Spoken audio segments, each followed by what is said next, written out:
जो उन्हीं सीढ़ियों के पास अपनी कब्र में सोए हुए मौलाना आजाद को फिर से कब्र से सदा देनी पड़ेगी कि ये जो कब्र है वो मेरी कब्र है, ये किसी सरकार की जागीर नहीं है।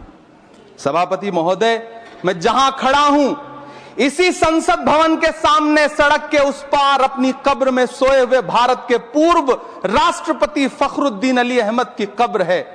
शायद अब उस कब्र से भी सदाएं आए कि ये कब्र मेरी कब्र है, ये सरकार की जागीर नहीं है।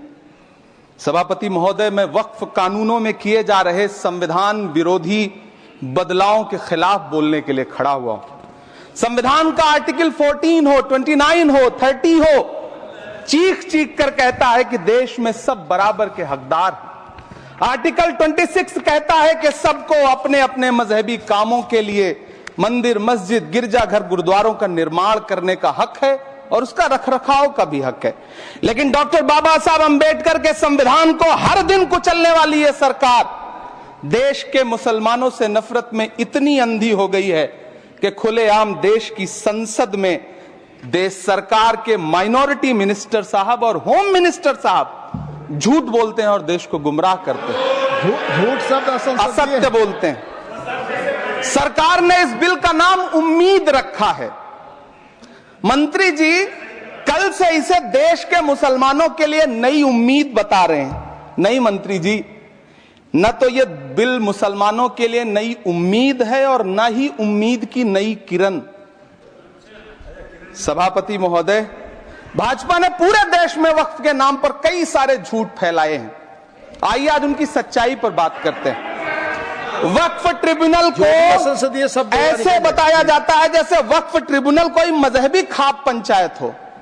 सभापति महोदय, जबकि सच्चाई यह है कि वक्फ ट्रिब्यूनल भी तो सरकारी न्यायिक विभाग है जिसमें सरकार द्वारा नियुक्त जज होते हैं, जिसमें प्रशासनिक अधिकारी होते हैं, कहीं ऊपर से थोड़ी आ गए।